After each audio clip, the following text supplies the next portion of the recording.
ਭਾਈ ਸਾਲੋ, ਜਿਸ ਨੇ ਗੁਰੂ ਰਾਮਦਾਸ ਜੀ ਦੀ ਬਹੁਤ ਸੇਵਾ ਕੀਤੀ ਸੀ, ਉਸ ਦੇ ਪੋਤਰੇ ਦੁਨੀ ਚੰਦ ਮਾਝੇ ਦੇ ਮਸੰਦ ਨੂੰ ਅਤੇ ਦੀਵਾਨ ਨੰਦ ਚੰਦ ਮਾਲਵੇ ਦੇ ਮਸੰਦ ਨੂੰ ਸਤਿਗੁਰੂ ਜੀ ਨੇ ਭਾਵੇਂ ਕੁਝ ਨਾ ਆਖਿਆ, ਪਰ ਅੱਗੇ ਜਾ ਕੇ ਭਾਵੀ ਨੇ ਇਹਨਾਂ ਨੂੰ ਵੀ ਮਸੰਦ ਹੋਣ ਦੇ ਨਾਤੇ ਬੁਰੀ ਤਰ੍ਹਾਂ ਬੇਪਤ ਕਰਕੇ ਮਾਰਿਆ। ਇਸ ਤਰ੍ਹਾਂ ਸਾਰੇ ਮਸੰਦਾਂ ਦੀ ਜੜ, ਜਿਨ੍ਹਾਂ ਨੇ ਸਿੱਖਾਂ ਨੂੰ ਦੁੱਖ ਦੇ ਕੇ ਧਨ ਇਕੱਠਾ ਕੀਤਾ ਸੀ, ਪੱਟੀ ਗਈ। ਇੱਕ ਡੇਰੇ ਦੇ ਉਦਾਸੀ ਸਾਧੂ ਨੇ ਇੱਕ ਗੁਰੂ ਗ੍ਰੰਥ ਸਾਹਿਬ ਜੀ ਦੀ ਬੜੇ ਸੁੰਦਰ ਅੱਖਰਾਂ ਵਿੱਚ ਆਪਣੇ ਹੱਥ ਨਾਲ ਲਿਖਤ ਲਿਖੀ ਤੇ ਗੁਰੂ ਜੀ ਪਾਸ ਉਹਨਾਂ ਦੇ ਦਸਤਖਤ ਕਰਾਉਣ ਵਾਸਤੇ ਅਨੰਦਪੁਰ ਲਿਆਂਦਾ। ਸਾਧੂ ਨੇ ਦੀਵਾਨ ਨੰਦ ਚੰਦ ਨੂੰ ਮਿਲ ਕੇ ਬੇਨਤੀ ਕੀਤੀ ਕਿ ਕਿਰਪਾ ਕਰਕੇ ਇਸ ਉੱਤੇ ਧੰਨ ਧੰਨ ਸ੍ਰੀ ਗੁਰੂ ਗੋਬਿੰਦ ਸਿੰਘ ਜੀ ਮਹਾਰਾਜ ਦੇ ਦਸਤਖਤ ਕਰਾ ਦਿਓ। ਨੰਦ ਚੰਦ ਨੇ ਗ੍ਰੰਥ ਸਾਹਿਬ ਲੈ ਕੇ ਆਪਣੇ ਪਾਸ ਰੱਖ ਲਿਆ ਅਤੇ ਸਾਧੂਆਂ ਨੂੰ ਆਖਿਆ ਕਿ ਤੁਸੀਂ ਜਾਓ, ਜਦ ਸਮਾਂ ਮਿਲਿਆ ਮੈਂ ਗੁਰੂ ਸਾਹਿਬ ਜੀ ਦੇ ਦਸਤਖਤ ਕਰਵਾ ਛੱਡਾਂਗਾ। ਇਸ ਪਿੱਛੋਂ ਸੰਤ ਜੀ ਕਈ ਵਾਰ ਗ੍ਰੰਥ ਸਾਹਿਬ ਲੈਣ ਆਏ, ਪਰ ਨੰਦ ਚੰਦ ਉਹਨਾਂ ਨੂੰ ਇਹ ਆਖ ਕੇ ਟਾਲ ਛੱਡੇ ਕਿ ਮੈਨੂੰ ਵੇਲ ਨਹੀਂ ਮਿਲੀ, ਤੁਸੀਂ ਘਬਰਾਓ ਨਹੀਂ, ਮੈਂ ਜ਼ਰੂਰ ਦਸਤਖਤ ਕਰਾ ਦਿਆਂਗਾ। ਇੱਧਰ ਆਪਣੇ ਮਨ ਵਿੱਚ ਨੰਦ ਚੰਦ ਨੇ ਇਹ ਵਿਚਾਰਿਆ ਕਿ ਐਸੀ ਸੁੰਦਰ ਲਿਖਤ ਵਾਲਾ ਸਹੀ ਲਿਖਿਆ ਹੋਇਆ ਗ੍ਰੰਥ ਸਾਹਿਬ ਹੋਰ ਕਿਸੇ ਪਾਸੋਂ ਨਹੀਂ ਲਿਖਿਆ ਜਾ ਸਕਦਾ, ਇਸ ਕਰਕੇ ਇਸ ਨੂੰ ਆਪਣੇ ਪਾਸ ਹੀ ਰੱਖਾਂਗਾ, ਸਾਧਾਂ ਨੂੰ ਕਦਾਚਿਤ ਨਹੀਂ ਦਿਆਂਗਾ, ਜਿਸ ਕਰਕੇ ਟਾਲ ਮਟੋਲ ਕਰਦਾ ਰਹਿੰਦਾ ਸੀ।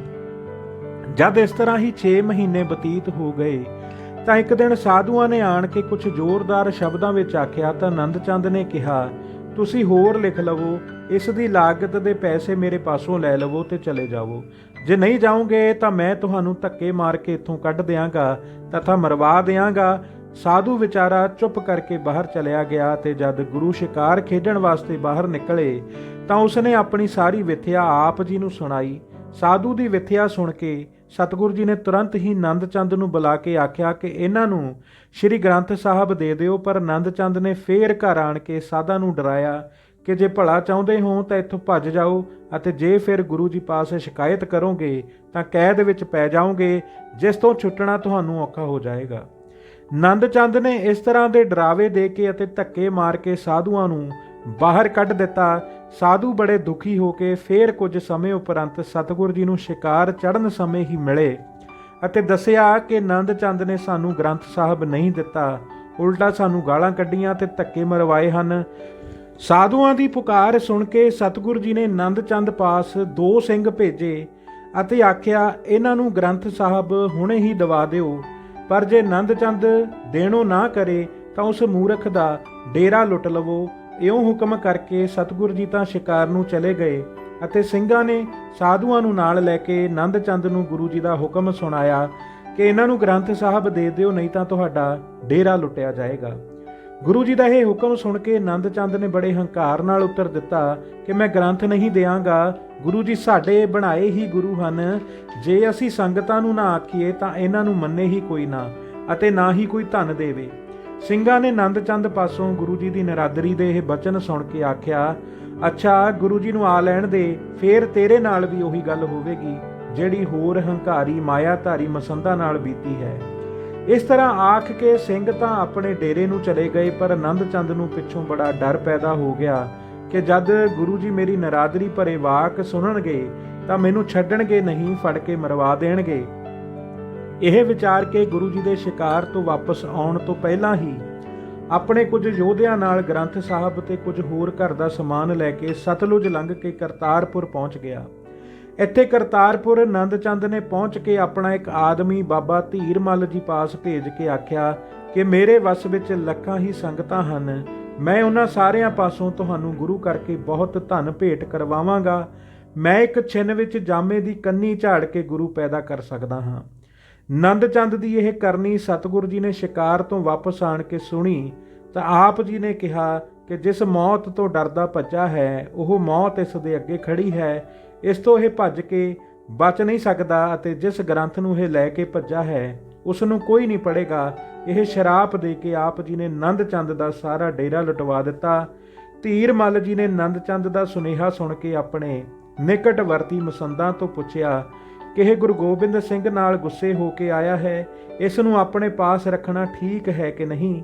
ਧੀਰ ਮੱਲ ਦੇ ਮਸੰਦਾਂ ਨੇ ਵਿਚਾਰਿਆ ਕਿ ਇਹ ਬੜਾ ਚਤੁਰ ਹੈ, ਇਸ ਨੂੰ ਇੱਥੇ ਨਹੀਂ ਰਹਿਣ ਦੇਣਾ ਚਾਹੀਦਾ ਨਹੀਂ ਤਾਂ ਸਾਨੂੰ ਇਹ ਪਿੱਛੇ ਪਾ ਦੇਵੇਗਾ, ਸਾਡਾ ਮਾਣ ਆਦਰ ਗਵਾ ਕੇ ਆਪ ਅੱਗੇ ਹੋ ਜਾਵੇਗਾ।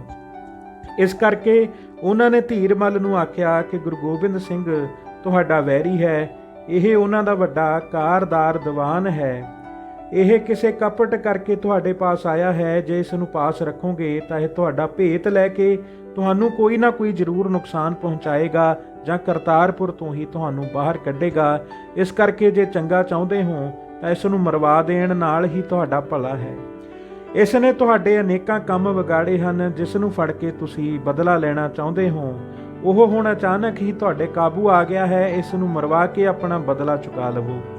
ਮਸੰਦਾਂ ਦੀ ਇਹ ਗੱਲ ਮੰਨ ਕੇ ਧੀਰਮਲ ਨੇ ਆਪਣੇ ਆਦਮੀ ਪਾਸੋਂ ਨੰਦ ਚੰਦ ਨੂੰ ਜਦ ਉਹ ਉਸ ਨੂੰ ਮਿਲਣ ਆਇਆ, ਰਾਸਤੇ ਵਿੱਚ ਹੀ ਬੰਦੂਕ ਦੀ ਗੋਲੀ ਨਾਲ ਮਰਵਾ ਦਿੱਤਾ। ਨੰਦ ਚੰਦ ਦੇ ਸਾਥੀਆਂ ਨੇ ਉਸ ਦੀ ਲੋਥ ਦਾ ਸੰਸਕਾਰ ਪਿੰਡ ਕਾਲੇ ਸੰਝਾ ਜਾ ਕੀਤਾ। ਇਸ ਤਰ੍ਹਾਂ ਭਾਵੀ ਦੇ ਵਸ ਹੋ ਕੇ ਨੰਦ ਚੰਦ ਗੁਰੂ ਜੀ ਤੋਂ ਬੇਮੁਖ ਹੋ ਕੇ ਮਰਿਆ। ਇਸ ਤਰ੍ਹਾਂ ਸਭ ਮਸੰਦਾਂ ਦਾ ਖਾਤਮਾ ਹੋ ਗਿਆ। ਕੋਈ ਜਿਹੜੇ ਬਹੁਤੇ ਦੁਖਦਾਇਕ ਪਾਪੀ ਸਨ ਉਹ ਮਾਰੀ ਦੇ ਹੀ ਮਰ ਗਏ। ਕਈ ਯਥਾ ਅਪਰਾਧ ਸਜ਼ਾਵਾਂ ਭੁਗਤ ਕੇ ਘਰਾਂ ਨੂੰ ਚਲੇ ਗਏ। ਕੋਈ ਚੋਰ ਬਣ ਕੇ ਉਂਝ ਹੀ ਭੱਜ ਗਏ ਅਤੇ ਜਿਨ੍ਹਾਂ ਦੀਨ ਹੋ ਕੇ ਤਰਲੇ ਮਿੰਨਤਾਂ ਕਰਕੇ ਮੁਆਫੀਆਂ ਮੰਗ ਲਈਆਂ ਉਹਨਾਂ ਨੂੰ ਗੁਰੂ ਨੇ ਦਇਆ ਕਰਕੇ ਛੱਡ ਦਿੱਤਾ। ਜਿੱਥੇ ਕਿਤੇ ਗੁਰੂ ਜੀ ਦੇ ਸ਼ਸਤਰਧਾਰੀ ਕੇਸ ਅਤੇ ਕਸ਼ਹਿਰਾ ਧਾਰੀ ਸੂਰਮੇ ਸਿੰਘ ਹੀ ਪਸਰ ਗਏ। ਉਹਨਾਂ ਨੇ ਪਿੰਡਾਂ ਤੇ ਸ਼ਹਿਰਾਂ ਵਿੱਚੋਂ ਮਸੰਦਾਂ ਨੂੰ ਫੜ ਕੇ ਕੈਦ ਕਰ ਦਿੱਤਾ ਜਾਂ ਕਈਆਂ ਨੂੰ ਮਾਰ ਹੀ ਦਿੱਤਾ। ਦੇਸ਼ ਵਿਦੇਸ਼ਾਂ ਤੋਂ ਸਿੰਘ ਜਦ ਗੁਰੂ ਜੀ ਦੇ ਦਰਸ਼ਨ ਕਰਨ ਆਉਂਦੇ ਤਾਂ ਇਕੱਠੀ ਕੀਤੀ ਹੋਈ ਗੁਰੂ ਕੀ ਕਾਰ ਭੇਟਾ ਆਪ ਹੀ ਆਣ ਕੇ ਅਰਪਣ ਕਰਦੇ। ਇਸ ਮਰਿਆਦਾ ਦੇ ਚੱਲਣ ਨਾਲ ਮਸੰਦਾਂ ਦੇ ਦੁੱਖਾਂ ਤੋਂ ਸਾਰੀ ਸੰਗਤ ਛੁੱਟ ਗਈ। ਇੱਕ ਦਿਨ ਸਤਿਗੁਰੂ ਜੀ ਉੱਚੇ ਥਾਂ ਬੈਠੇ ਹੋਏ ਸਨ। ਉਹਨਾਂ ਨੇ ਆਪਣੇ ਵੱਲ 2 ਘੋੜ ਸਵਾਰ ਆਉਂਦੇ ਡਿੱਠੇ, ਪਰ ਜਦ ਉਹਨਾਂ ਨੇ ਨੇੜੇ ਪਹੁੰਚ ਕੇ ਗੁਰੂ ਜੀ ਨੂੰ ਵੇਖਿਆ ਤਾਂ ਉਹ ਘੋੜੇ ਮੋੜ ਕੇ ਦਰਿਆ ਦੇ ਵੱਲ ਮੁੜ ਪਏ। ਸਤਿਗੁਰੂ ਜੀ ਨੇ ਉਹਨਾਂ ਨੂੰ ਇਸ ਤਰ੍ਹਾਂ ਆਉਂਦੇ ਅਤੇ ਫਿਰ ਮੁੜਦਿਆਂ ਵੇਖ ਕੇ ਇੱਕ ਸਿੱਖ ਨੂੰ ਭੇਜਿਆ ਕਿ ਇਹਨਾਂ ਸਵਾਰਾਂ ਨੂੰ ਪੁੱਛੋ ਇਹ ਕੌਣ ਹਨ ਅਤੇ ਕਿੱਥੋਂ ਆਏ ਹਨ। ਸਿੱਖ ਨੇ ਆਣ ਕੇ ਦੱਸਿਆ ਕਿ ਉਹ ਕਹਿੰਦੇ ਹਨ ਅਸੀਂ ਬਰਾੜ ਹਾਂ। ਫਿਰ ਗੁਰੂ ਜੀ ਨੇ ਤਤਛਿਨ ਹੀ ਉਹਨਾਂ ਪਿੱਛੇ ਬਹੁਤ ਆਦਮੀ ਦੌੜਾਏ। ਉਹਨਾਂ ਨੂੰ ਜਾਣ ਨਾ ਦਿਓ, ਸਾਡੇ ਪਾਸ ਮੋੜ ਕੇ ਲੈ ਕੇ ਆਓ। ਜਦ ਸਿੱਖਾਂ ਨੇ ਉਹਨਾਂ ਨੂੰ ਗੁਰੂ ਜੀ ਪਾਸ ਲੈ ਆਂਦਾ ਤਾਂ ਉਹਨਾਂ ਨੇ ਘੋੜਿਆਂ ਤੋਂ ਉਤਰ ਕੇ ਗੁਰੂ ਜੀ ਅੱਗੇ ਭੇਟਾ ਰੱਖ ਕੇ ਮੱਥਾ ਟੇਕਿਆ। ਗੁਰੂ ਜੀ ਨੇ ਉਹਨਾਂ ਨੂੰ ਪਛਾਣ ਕੇ ਪੁੱਛਿਆ। ਉਹ ਬਹਿਲ ਕੇ ਗੁਰਦਾਸ ਤੋਂ ਪਹਿਲਾਂ ਝੂਠ ਕਿਉਂ ਬੋਲਿਆ ਕਿ ਅਸੀਂ ਬਰਾੜ ਹਾਂ। ਭਾਈ ਗੁਰਦਾਸ ਨੇ ਉੱਤਰ ਦਿੱਤਾ ਕਿ ਗੁਰੂ ਜੀਓ, ਮੈਂ ਤੁਹਾਡੇ ਵੱਲੋਂ ਤੇ ਮਾਤਾ ਪੰਜਾਬ ਕੌਰ ਵੱਲੋਂ ਡਰਦੇ ਨੇ ਇਹ ਗੱਲ ਆਖੀ ਸੀ, ਕਿਉਂਕਿ ਜਦੋਂ ਤੁਸੀਂ ਦੇਹਰਾਦੂਨ ਬਾਬਾ ਰਾਮ ਰਾਏ ਦੇ ਬਹੁਤ ਸਾਰੇ ਮਸੰਦ ਮਾਰੇ ਸਨ ਤਾਂ ਪਿੱਛੇ ਜਿਹੜੇ ਕੁਝ ਰਹਿ ਗਏ ਸਨ ਉਹ ਸਾਰੇ ਮੇਰੇ ਨਾਲ ਵੈਰ ਰੱਖਦੇ ਸਨ ਕਿ ਤੁਹਾਨੂੰ ਮੈਂ ਹੀ ਪੌਂਟੇ ਸੱਦ ਕੇ ਖੜਿਆ ਅਤੇ ਸਲਾਹ ਕਰਕੇ ਮਸੰਦ ਮਰਵਾਏ ਹਨ। ਇਸ ਤਰ੍ਹਾਂ ਮੇਰੀ ਬਰਖਲਾਫੀ ਕਰਕੇ ਪੰਜਾਬ ਕੌਰ ਨੂੰ ਚੁੱਕਦੇ ਰਹੇ ਅਤੇ ਚਾਪਲੂਸੀਆਂ ਕਰਕੇ ਪੂਜਾ ਦਾ ਬਹੁਤ ਧਨ ਚਰਾਉਂਦੇ ਰਹੇ ਹਨ। ਉਹਨਾਂ ਦੀ ਚੁੱਕ ਵਿੱਚ ਆਣ ਕੇ ਮਾਤਾ ਪੰਜਾਬ ਕੌਰ ਮੈਨੂੰ ਮਾਰਨ ਵਾਸਤੇ ਸਮੇਂ ਦੀ ਉਡੀਕ ਵਿੱਚ ਸੀ ਕਿ ਰਾਤ ਮੈਨੂੰ ਇਸ ਸਾਜ਼ਿਸ਼ ਦਾ ਪਤਾ ਲੱਗ ਗਿਆ। ਸਵੇਰੇ ਉੱਠ ਕੇ ਮੈਂ 5 ਰੁਪਏ ਮਾਤਾ ਜੀ ਨੂੰ ਮੱਥਾ ਟੇਕਿਆ ਤੇ ਘੋੜੇ ਤੇ ਸਵਾਰ ਹੋ ਕੇ ਤੁਹਾਡੇ ਪਾਸ ਰਹਿਣ ਵਾਸਤੇ ਤੁਰ ਪਿਆ। ਪਰ ਨੇੜੇ ਆ ਕੇ ਜਦ ਮੈਨੂੰ ਪਤਾ ਲੱਗਾ ਕਿ ਤੁਸੀਂ ਇੱਥੇ ਵੀ ਆਪਣੇ ਬਹੁਤ ਮਸੰਦ ਮਰਵਾ ਦਿੱਤੇ ਹਨ ਤਾਂ ਮੈਂ ਡਰਦਾ ਮਾਰਿਆ ਦੂਜੇ ਪਾਸੇ ਮੁੜ ਗਿਆ।